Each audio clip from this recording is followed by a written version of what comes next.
क्रिकेटच्या मैदानात जेव्हा हा गडी उभा राहतो तेव्हा गोलंदाजाच्या काळजाचा ठोका चुकतो. 6 फूट 5 इंचाची उंची, हातात जाडजूड बॅट आणि चेहऱ्यावर तेच निरागस हास्य. आपण त्याला ओळखतो युनिव्हर्स बॉस म्हणून, ज्याने IPL मध्ये 175 धावांची वादळी खेळी खेळून इतिहास रचला, ज्याच्या नावावर क्रिकेटमधले हजारो रेकॉर्ड्स आहेत. पण तुम्हाला माहितीये का, याच क्रिस गेलच्या आयुष्यात असा एक काळ होता जेव्हा त्याच्यावर कर्जाचा डोंगर साचला होता.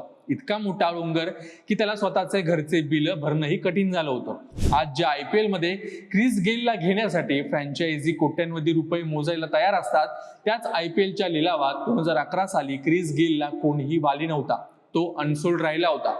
हतबल झालेल्या क्रिस गेलने एका रात्री चक्क ललित मोदींना फोन केला आणि रडत रडत मदतीची याचना केली होती.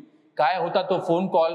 एका सुपरस्टार खेळाडूला अशी वेळ का आली आणि विजय मल्ल्यांच्या एका फोनने क्रिस गेलचं आयुष्य कसं बदललं? आज आपण या थरारक किस्साचा कच्चा चिट्टा उलगडणार आहोत. व्हिडिओ शेवटपर्यंत पहा, कारण सांगतोय लीलाधर. लक्षपूर्वक ऐका कृपया माहितीसाठी. IPLचे माजी अध्यक्ष यांनी एका मुलाखतीत एक खुलासा केलाय. मायकल वॉनच्या एका पॉडकास्टमध्ये मोदींनी सांगितलं की 2011च्या IPL लिलावात जेव्हा क्रिस गेलवर एकाही संघाने बोली लावली नाही, तेव्हा गेल पूर्णपणे खचला होता. गेलने मोदींना फोन केला आणि म्हणाला, ललित प्लीज काहीतरी कर, माझ्यावर खूप कर्ज आहे, मला माझे बिल फेडायचे आहेत, मला IPL मध्ये खेळण्याची नितांत गरज आहे. ललित मोदींनी अनेक टीम मालकांना फोन केले, विनंती केली की या खेळाडूला संघात घ्या.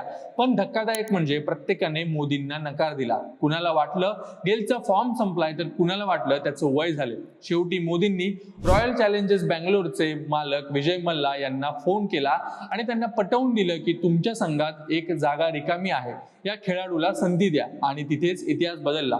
जमैकाच्या एका अत्यंत गरीब कुटुंबात क्रिसचा जन्म झाला. त्याचे वडील पोलीस होते आणि आई रस्त्यावर शेंगदाणे विकायची. क्रिस गेलचं बालपण इतकं गरिबीत गेलं की त्याला कचऱ्याच्या कुंडीतून प्लास्टिकच्या बाटल्या वेचून त्या विकाव्या लागायच्या, जेणेकरून घरात 2 वेळचं जेवण मिळेल.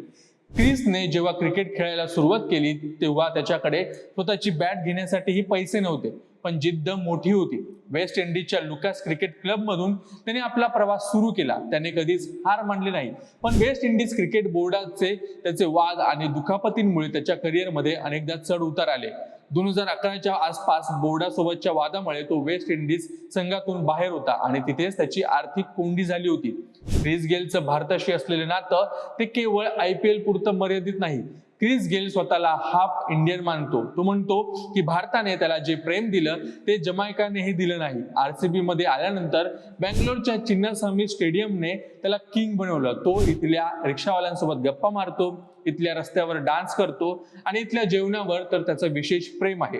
जेव्हा 2013 मध्ये त्याने पुणे वॉरियर्स विरुद्ध 175 धावा केल्या, तेव्हा त्याने सांगितलं होतं की भारतातील प्रेक्षकांच्या आवाजामुळे त्याला एक वेगळी शक्ती मिळाली होती. क्रिस गेल आजही सांगतो की जेव्हा तो निवृत्त होईल तेव्हा तो भारतात जास्त वेळ घालवायला आवडेल. त्याच्या युनिव्हर्स बॉस या ब्रँडची खरी ओळख भारताने जगाला करून दिली. क्रिस गेल हा जगातील एकमेव असा फलंदाज आहे ज्याने कसोटी सामन्याच्या पहिल्या चेंडूवर षटकार मारलाय. T20 क्रिकेटमध्ये 14,000 पेक्षा जास्त धावा करणारा तो एकमेव फलंदाज आहे. पण या रेकॉर्ड्स मागे प्रचंड मेहनत आहे. RCB मध्ये जेव्हा त्याची एंट्री झाली तेव्हा तो डर्क नॅनेसच्या रिप्लेसमेंट म्हणून आला होता. विजय मल्ल्यांनी त्याला संघात घेतलं, पण कुणालाच वाटलं नव्हतं तो इतका काही राडा करेल. पहिल्याच सामन्यात त्याने कोलकाता नाईट रायडर्स विरुद्धच्या 102 धावा ठोकल्या. 175 धावांचा त्या खेळीत त्याने 17 षटकार मारले होते. त्या दिवशी गोलंदाजांना पळता बोई थोडी झाली होती. विजय मल्ल्यांचे आणि ललित मोदींचे उपकार तो आजही मानतो. क्रिस गेलचं आयुष्य म्हणजे एक रोलर कोस्टर राईड आहे. 2005च्या ऑस्ट्रेलिया दौऱ्यावर असताना क्रिस गेलला अचानक मैदानावर अस्वस्थ वाटू लागलं होतं. त्याला रुग्णालयात नेण्यात आलं. तिथे समजलं की त्याच्या हृदयाला एक जन्मजात छिद्र आहे. त्याचं ऑपरेशन होणं गरजेचं होतं. या सर्जरी नंतर क्रिस गेलने हार मानली नाही, तर त्याने यमाला हुलकावणी देऊन मैदानात पुनरागमन केलं.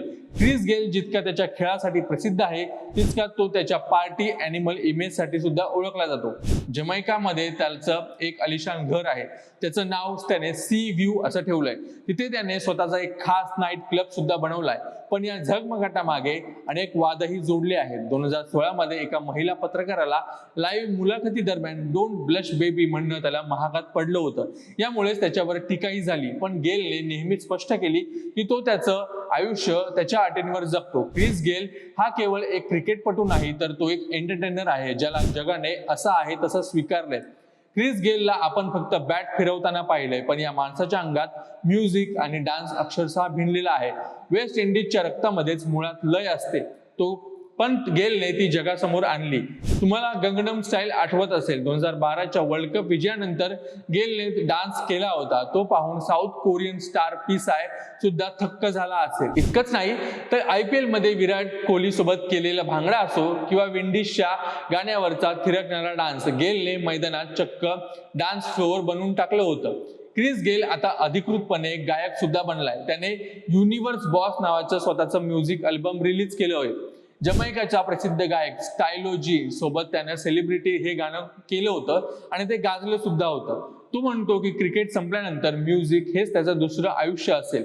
क्रिस गेल भारताला आपलं दुसरं घर मानतो, हे आपण अनेकदा ऐकलंय, पण त्याचं भारताशी असलेलं नातं आर्थिक गुंतवणुकीपर्यंत पोहोचलंय. गेल हा केवळ एक उधळ्या खेळाडू नाहीये, तर तो एक चतुर उद्योजक, बिझनेसमॅन सुद्धा आहे.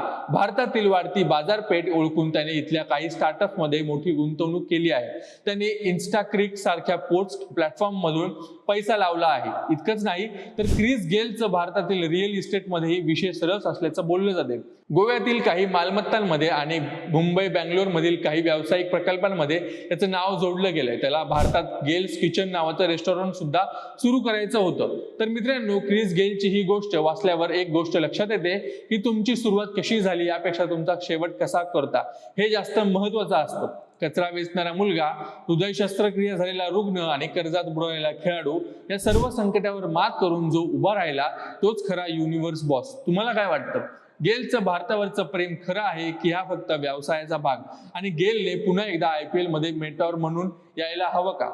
तुमची उत्तरं खाली कमेंट्स मध्ये नक्की सांगा आणि अशाच व्हिडिओसाठी अभिजात मराठी विशेषला नक्की फॉलो आणि सबस्क्राईब करा.